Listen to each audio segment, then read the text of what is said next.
Welcome to the third lesson of module 1। पिछले lesson में mainly हमने दो चीज़ों के बारे में जाना। एक तो ये कि master 3D with professor course आपके लिए कैसे हेल्पफुल रहेगा और दूसरा ये कि इस कोर्स में हम कौन सा 3D सॉफ्टवेयर यूज़ करेंगे। इस लेसन में मेनली हम 3D एनिमेशन पाइपलाइन के बारे में बात करेंगे।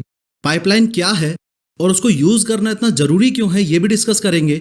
With the help of an example ये समझेंगे कि ये मोटू पतलू जैसे 3D शोज या professor of how YouTube channel जैसी वीडियोज़ या कोई भी और 3D वीडियो एग्जैक्टली बनती कैसे है। इसके अलावा मैं आपको इस कोर्स का ओवरव्यू दूंगा। अगर स्पेसिफिकली बात करूं तो हम कोर्स के करिकुलम को या यूं कह लो कि कोर्स के स्ट्रक्चर को समझ के 3D सीखने का सही तरीका क्या है इस बारे में भी बात करेंगे। सबसे पहले यह समझो कि पाइपलाइन क्या होती है। ये जो पाइप्स की लाइन है इसका मेन काम होता है एक मेन पाइप में से बाकी छोटे छोटे पाइप्स में पानी भेजना, या फिर रिवर्स कर दो तो इन छोटे छोटे पाइप्स में से इस मेन पाइप में कोई भी लिक्विड भेजना। सिमिलरली एक 3D पाइपलाइन का सिंपल मतलब है काफी सारी छोटी छोटी स्टेजेस मिलके एक फाइनल आउटपुट निकालती हैं जो कि है एक फुल 3D एनिमेटेड वीडियो। अगर आपने मेरी फर्स्ट 3D एनिमेटेड वीडियो तो ग्राफिक्स को देखते ही आपको पता चल जाएगा कि ये वीडियो 3D एनिमेशन पाइपलाइन को ध्यान में रखते हुए या फिर एक प्रोफेशनल अप्रोच को ध्यान में रखते हुए नहीं बनाई गई। ऐसा इसलिए क्योंकि उस टाइम मेरी सोच ही ऐसी थी कि 3D एनिमेशन पाइपलाइन बड़े बड़े स्टूडियोज के लिए होती है। इंडिपेंडेंट आर्टिस्ट का 3D एनिमेशन पाइपलाइन से कोई लेना देना नहीं है। लेकिन समय के साथ साथ जैसे जैसे मैंने क्लाइंट्स और चैनल के लिए ज्यादा से ज्यादा 3D वीडियोस बनाई वैसे वैसे मैं और ज्यादा फंसता गया। 3D वीडियोस बनाना मेरे लिए टफ होता गया, जो कि एकदम अपोजिट है क्योंकि टाइम और प्रैक्टिस के साथ मेरी स्किल्स शार्प हो जानी चाहिए थी, लेकिन मेरी स्किल्स और ज्यादा ब्लर होती गई, यानी कि खराब होती गई।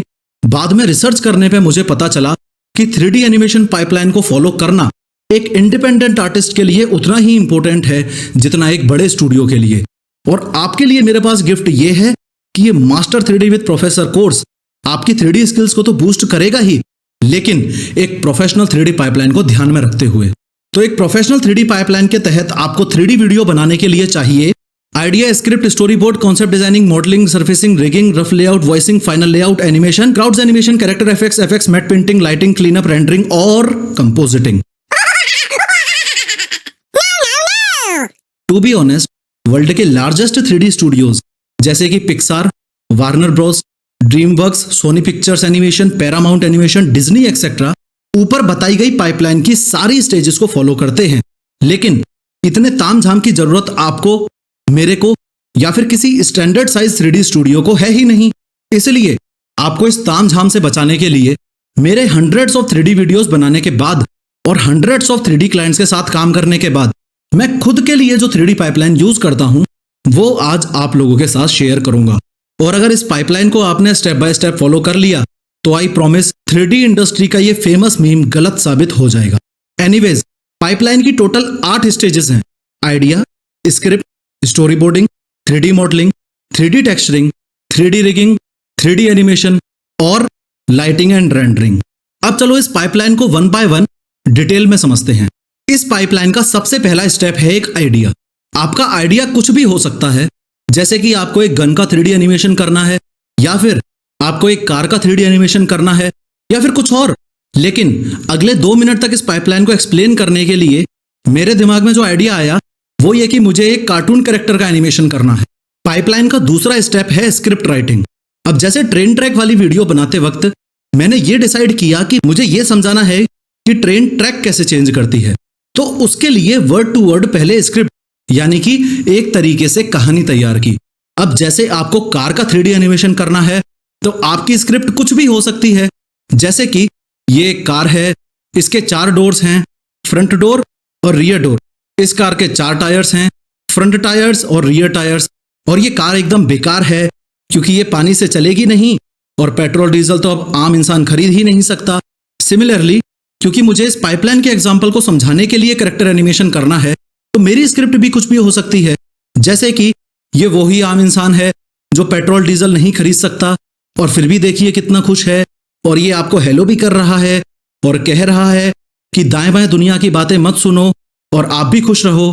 स्क्रिप्ट कंप्लीट होते ही अगला और तीसरा स्टेप है स्टोरी बोर्डिंग।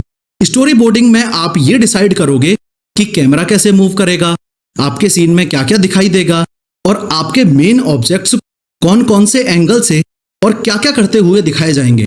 फॉर एग्जाम्पल, आपके कार वाले एग्जाम्पल में जब बात डोर्स की हो रही होगी तो आपका ये डिसाइड करना कि उस समय कैमरा डोर्स के ऊपर जूम इन करेगा और डोर्स साइड से निकलकर पहले बाहर आ जाएंगे और फिर ऊपर चले जाएंगे। यही स्टोरी बोर्डिंग कहलाता है।